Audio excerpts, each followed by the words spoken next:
चलिए हम लोग का जो अब आगे का क्वेश्चन है वह है 361 नंबर से देखना है। 361 नंबर से देखना है और आप लोग से छोटा सा अपील है कि आप लोग वीडियो को शेयर कीजिए, जरूर से जरूर करते रहिए वीडियो को शेयर। तो आइए देखते हैं क्वेश्चन। कहता है यदि कुएं में हम झांक कर आवाज लगाते हैं तो पुनः आवाज दोबारा सुनाई क्यों पड़ता है। बात सही है कि जब हम कुएं में झांक करके देखते हैं ऐसे करके और उसमें आवाज लगाते हैं तो आवाज रिटर्निंग आता है, मतलब दो बार। ऐसा क्यों होता है, टकराता है, ऐसा क्यों होता है? तो देखिए सर्वप्रथम कुएं कुछ इस आकार का होता है, कुएं इस आकार में होता है। कह रहा है इस तरह से आवाज आती, कह रहा है यदि कुएं में हम झांक कर आवाज लगाते हैं, मतलब इसमें झांक करके आवाज लगाते हैं तो पुनः आवाज दोबारा सुनाई पड़ती है। इसका क्या कारण है, ऐसा क्यों होता है? तो याद रखना ध्वनि के परावर्तन के कारण होता है। याद रखना है आंसर जो होगा ध्वनि के परावर्तन के कारण, क्योंकि लोग में इसको बता चुके हैं। चलिए ऑब्जेक्टिव है, ऑब्जेक्टिव के रूप में ही देखना है। आगे देखिए, आगे क्वेश्चन है आपका, कहता हॉल की दीवारों, अब ये हॉल है बहुत बड़ा, इस हॉल का जो दीवार है ये पीछे वाला भी, उस साइड वाला भी, ये साइड वाले भी, आगे वाले भी। तो कहता है हॉल की दीवारों, फर्श, फर्श नीचे, फर्श तथा छत, ऊपर जो छत है को खुरदरा क्यों बनाया जाता है। मतलब इसको खुरदरापन का बनाया जाता है। पहले ऐसा क्यों होता है? खुरदरापन का अर्थ ये हुआ, ये समतल नहीं होकर के आपका ये होगा जो कुछ इस तरह से होगा, इस तरह से होगा खुरदरा। ऐसा क्यों बनाया जाता है? किसी को बनाया जाता है जब हॉल की दीवारों को, फर्श तथा छत को खुरदरा बनाया जाता है। ऐसा क्यों? ध्वनि के परावर्तन को रोकने के लिए खुरदरापन बना दिया जाता है, ताकि ध्वनि जो है वह रुक सके और हमें ज्यादा से ज्यादा क्या हो सके, सुनाई दे सके। तो समझ गए? आगे देखिए क्वेश्चन। आगे क्वेश्चन है जब दो तरंगे, कहता है जब दो तरंगे किसी बिंदु पर, कोई बिंदु है वहां दो तरंगे, कह रहा एक ही कला में पहुंचती है या एक ही काल में पहुंचती है, एक ही समय पहुंचती है, वहां ध्वनि की तीव्रता क्या हो जाएगी? तो याद रखना है समपोषी होगा, वहां जो होगा समपोषी होगा, समपोषी व्यतिकरण, व्यतिकरण होगा करेक्ट आंसर। चलिए आगे देखिए,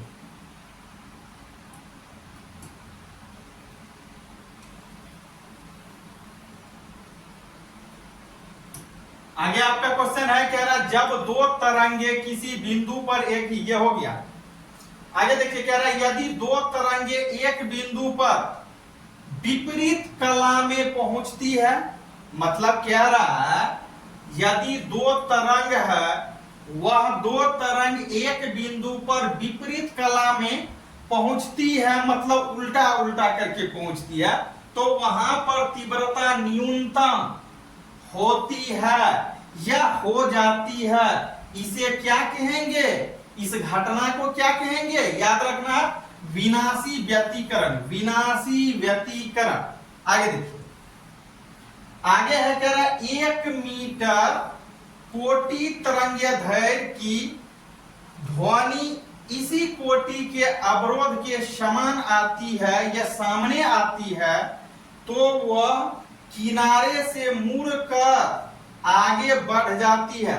इस परिघटना को क्या कहेंगे या क्या कहते हैं? फिर से देखिए, कह रहा है 1 मीटर कोटि तरंगदैर्घ्य की ध्वनि इसी कोटि के अवरोध के सामने आती है, तो वह किनारे से मुड़कर आगे बढ़ जाती है। तो इस परिघटना को क्या कहेंगे, क्या नाम देंगे? तो आपको याद रखना ध्वनि का विवर्तन। इसका करेक्ट आंसर होगा ध्वनि का विवर्तन, विवर्तन। चलिए आगे देखिए,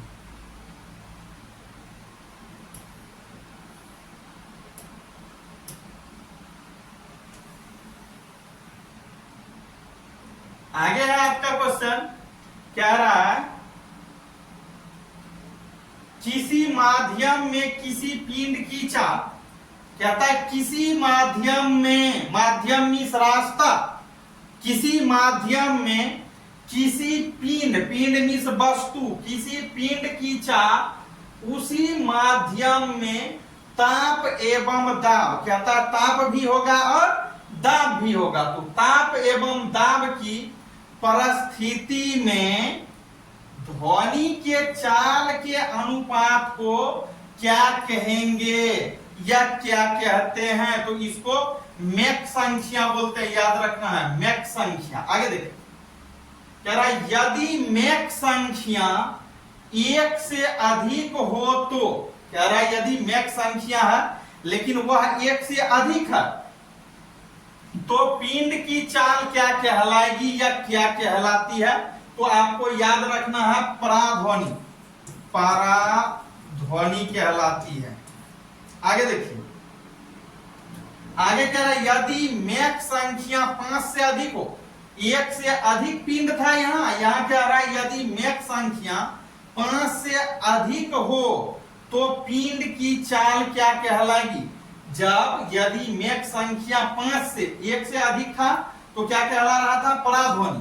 अब कह रहा है यदि मैक संख्या 5 से अधिक हो तो पिंड की चाल क्या कहलाएगी? तो आपको याद रखना है अति पराध्वनि, अति पराध्वनि कहलाएगा, ये कहलाती है। चलिए आगे देखिए,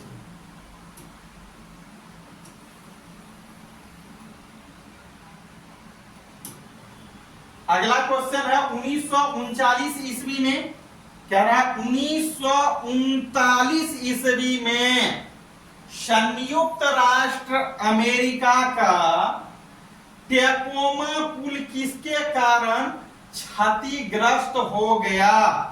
तो याद रखना है यांत्रिक अनुवाद के कारण, यांत्रिक अनुवाद के कारण। आगे देखिए, कहता किसके कारण रेडियो में, कह रहा किसके कारण से रेडियो में कभी तीव्र एवं कभी मंद आवाज सुनाई देती है?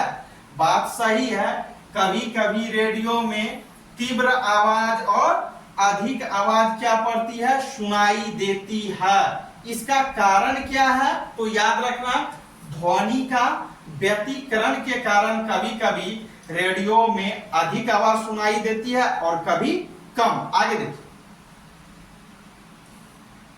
आगे है मैक संख्या का उपयोग किसकी चाल निर्धारण में किया जाता है? अब क्या रहा, मैक संख्या जो है उस मैक संख्या का उपयोग किसकी चाल को निर्धारण करने के लिए किया जाता है? तो याद रखना है विमान, विमान जिसको आप हवाई जहाज बोलते हैं, एरोप्लेन। चलिए आगे देखिए,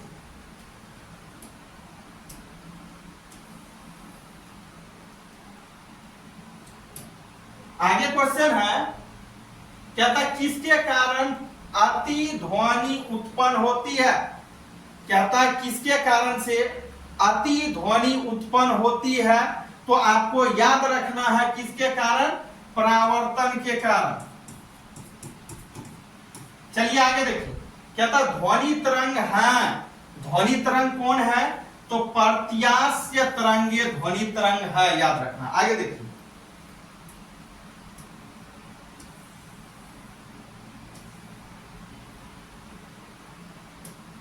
आगे क्वेश्चन है, कहता है सिग्नल आवृत्ति के वाहक तरंग पर, सिग्नल मतलब किसी चीज को दिखाने के लिए, इंडिकेट करने के लिए हम लोग सिग्नल लाल पीला हरा ये सब रहता है।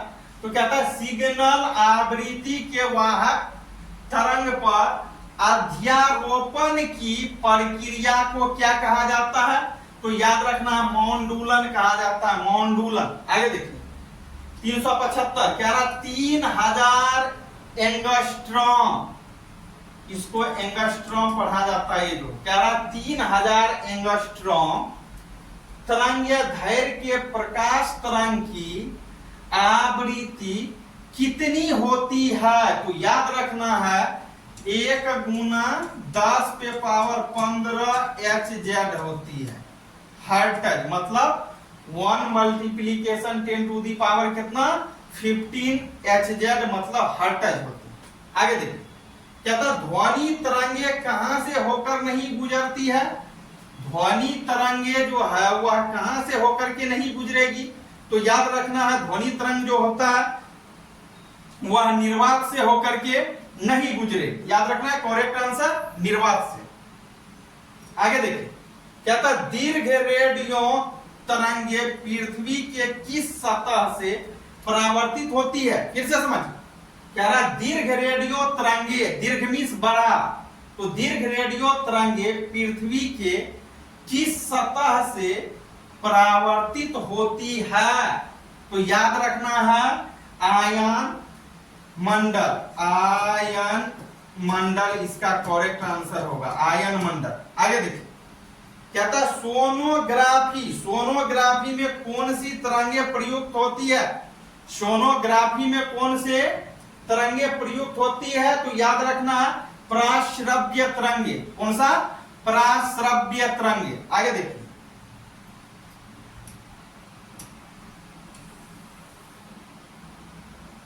आगे क्वेश्चन है कह रहा ध्वनि का सुरीला होना किस पर निर्भर करता है।